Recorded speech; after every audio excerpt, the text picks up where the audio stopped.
حج کی میں اہمیت اور فضیلت بتا رہا ہوں کہ اللہ کا ہم فریضہ ادا کر رہے ہوتے ہیں، لیکن پروردگار کیا دیتے ہیں؟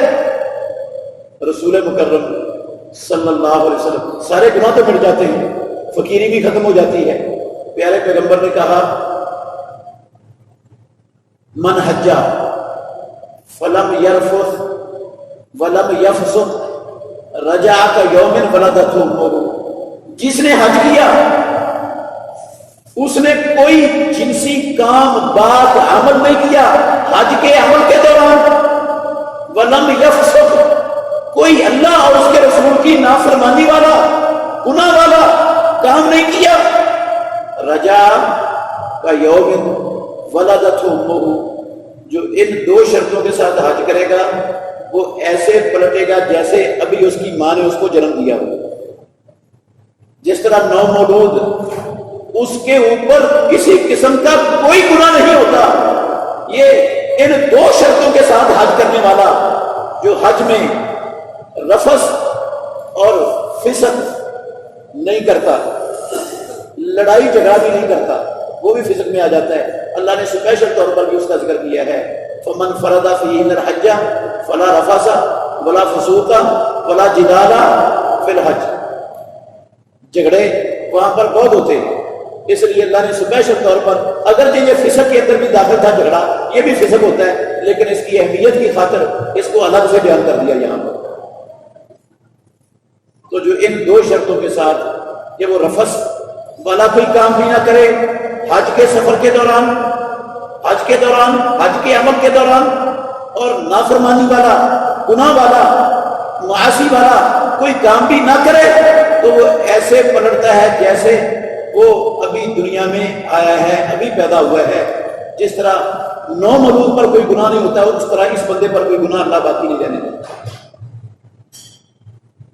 اور یہ حج مبرور کہلاتا ہے جو ان شرطوں کے ساتھ ہو، اور جو حج مبرور کر لیتا ہے، رسول اللہ صلی اللہ علیہ وسلم نے فرمایا الحج المبرور، ہو صحیح بخاری میں حدیث ہے، لیس لہ جزاء الا الجنہ، جو شخص حج مبرور کرتا ہے رب العالمین کے پاس اس حج مبرور کا بدلہ جنت سے کم کوئی ہے ہی نہیں۔ حج مبرور کا بدلہ جنت سے کم کوئی ہے ہی نہیں، اس کا بدلہ رب کے یہاں جنت ہے۔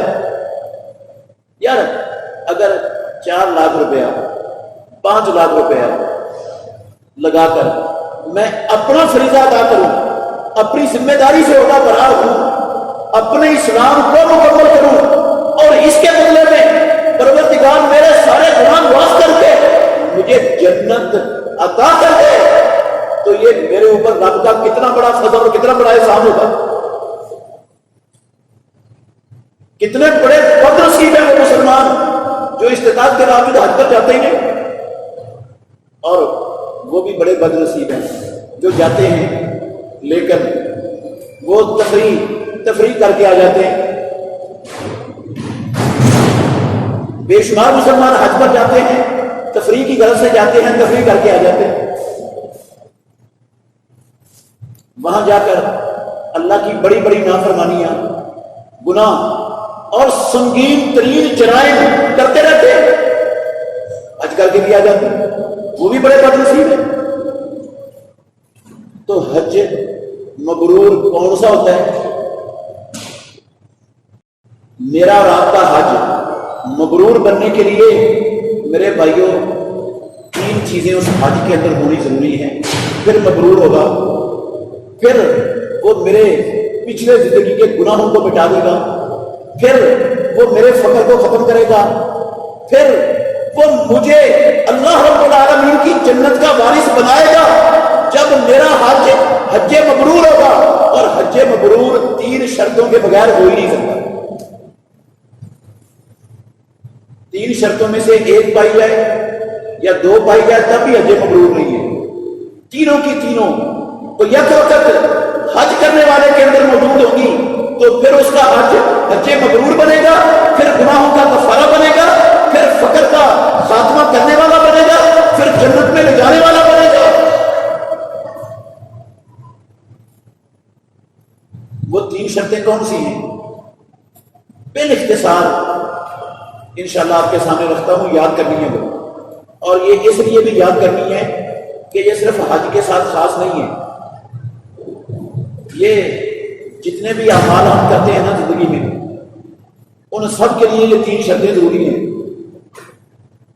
چاہے وہ عمل نماز کا ہے، چاہے روزے کا ہے، چاہے زکوٰۃ کا ہے، چاہے جہاد کا ہے، چاہے صدقہ خیرات کا ہے، چاہے کوئی بھی نیکی کا عمل ہے، مسجد بنانا ہے، مدرسہ بنانا ہے، غریبوں مسکینوں کی مدد اور خدمت کرنا ہے، رفاہ عامہ کے کام کرنے ہیں، کوئی بھی اچھا کام ہے، وہ اس وقت تک رب العالمین کے ہاں قبول ہوتا ہی نہیں جب تک اس عمل کرنے والے کے اندر 3 چیزیں بیک وقت موجود نہ ہوں. نہ وہ حج قبول ہوگا، نہ جہاد قبول ہوگا، نہ تبلیغ قبول ہوگی، نہ مسجد بنانا قبول ہوگی، نہ مدرسہ بنانا چلانا قبول ہوگا، نہ حج قبول ہوگا، نہ قربانی قبول ہوگی، نہ صدقہ زکوٰۃ قبول ہوگی، نہ تلاوت روزہ قیام اعتکاف قبول ہوگا. کوئی نیکی قبول ہوگی نہیں جب تک عمل کرنے والے کے اندر یہ 3 چیزیں بیک وقت موجود نہ ہوں. ان میں سے پہلی چیز ہے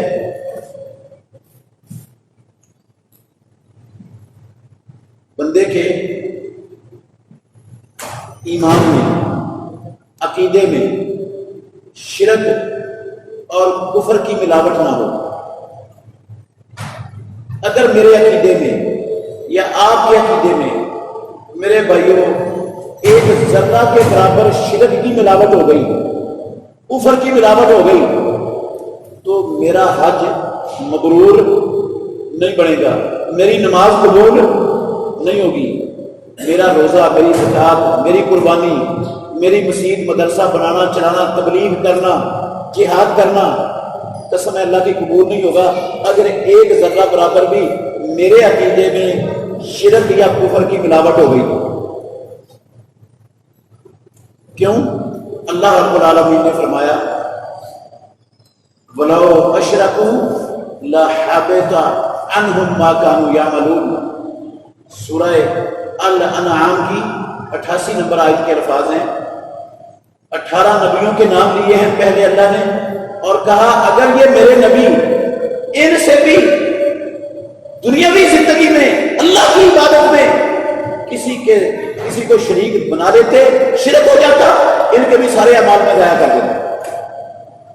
محمد رسول اللہ صلی اللہ علیہ وسلم کو اللہ نے مخاطب کر کے کہا وَلَقَدْ أُوحِيَ إِلَيْكَ وَإِلَى الَّذِينَ مِنْ قَبْلِكَ لَئِنْ أَشْرَكْتَ لَيَحْبَطَنَّ عَمَلُكَ وَلَا تَكُونَنَّ مِنَ الْخَاسِرِينَ. اے محمد صلی اللہ علیہ وسلم، آپ کی طرف بھی آپ سے پہلے رسولوں اور پیغمبروں کی طرف بھی وحی کی گئی، اگر آپ سے بھی شرک ہو گیا تو آپ کے بھی سارے اعمال ضائع ہو جائیں گے. محترم بھائیوں، محمد رسول اللہ صلی اللہ علیہ وسلم سے شرک ہو جائے، ان کے سارے اعمال ضائع، مجھ سے اور آپ سے شرک ہو جائے تو ہمارا حج، ہماری نمازیں، ہماری عبادتیں کیا اللہ کے ہاں قبول ہوگی؟ رسول اللہ کے مقابلے میں میں اور آپ چیز کیا ہے، حیثیت کیا ہے ہماری؟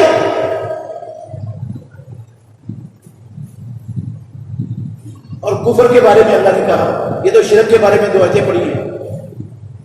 مثل الذین کفروا اعمالهم كرماد اشتدت به الريح في يوم عاصف لا يقدرون مما كسبوا على شيء ذلك هو الضلال البعيد. ان لوگوں کی مثال جنہوں نے کفر کیا ہے اللہ کے ساتھ، اعمالهم كرماد، ان کے اعمال رات کی مانند ہیں. جو ایک میدان میں رات پڑی ہوئی ہے اور تند و تیز طوفان آندھی چلتی ہے اور اس رات کو ہوا اڑا کر ذرات بنا کر بکھیر دیتی ہے. کرماد اشتدت به الريح في يوم عاصف. کافروں کی مثال، کافروں کے اعمال کی مثال یہ ہے.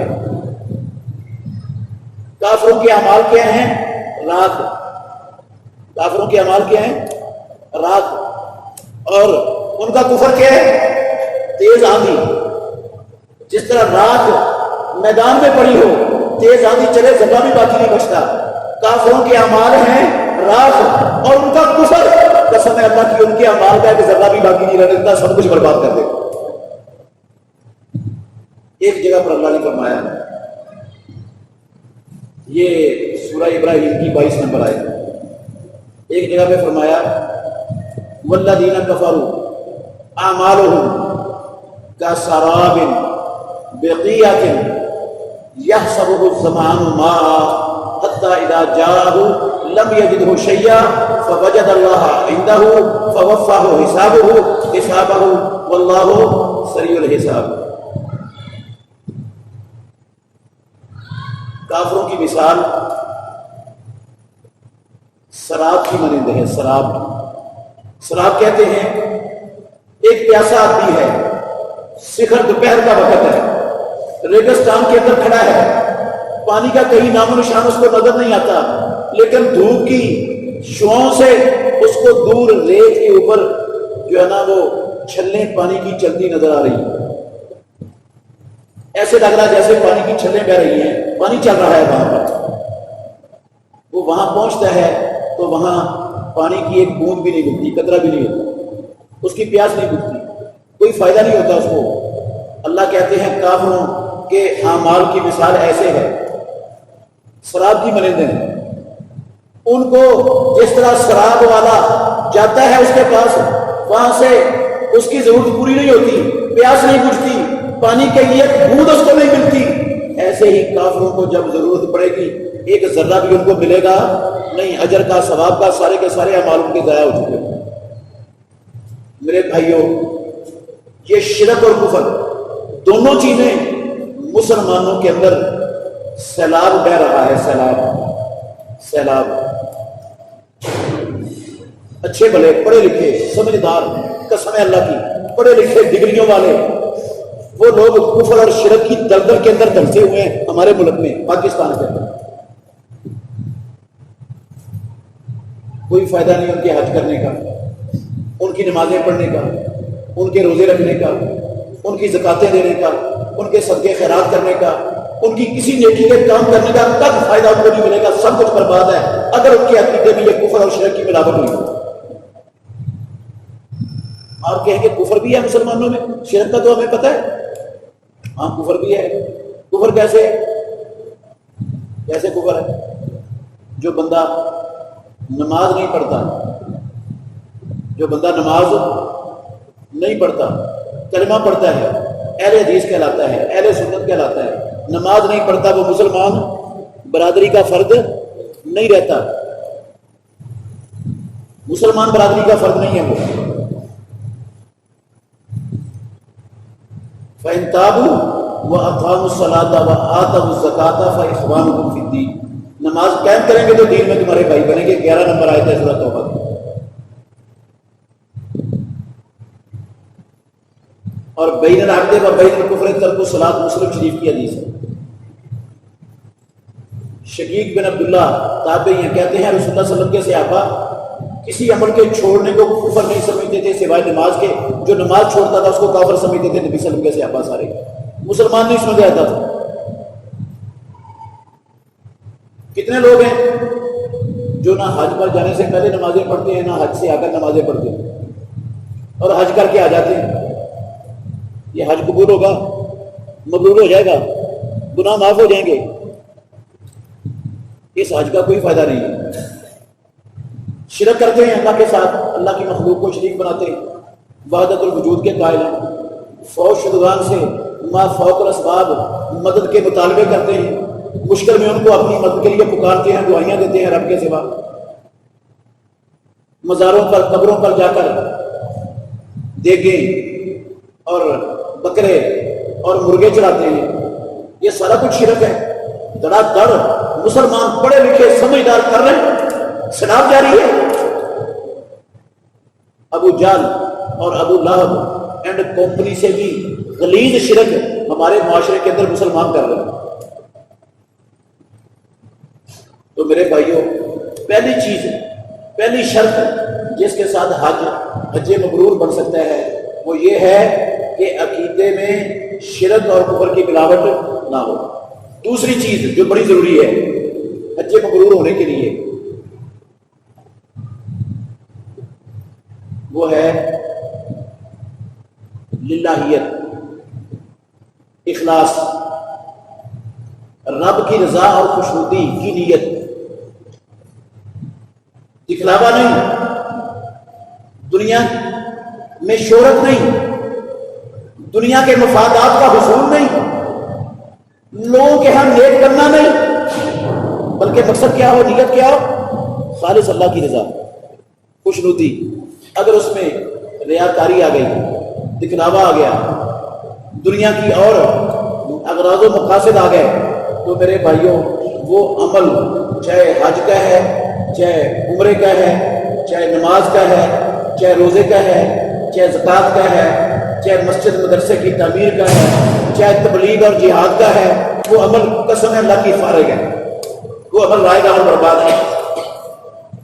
اللہ نے کہا انما یتقبل اللہ من المتقین، اللہ رب العالمین صرف اور صرف متقیوں سے، اخلاص والوں سے، اللہ سے ڈرنے والوں سے اللہ ان کے اعمال قبول کرتا ہے۔ جن کے اندر تقویٰ نہیں، اخلاص نہیں، للہیت نہیں، اللہ ان کے اعمال قبول کرتا ہی نہیں۔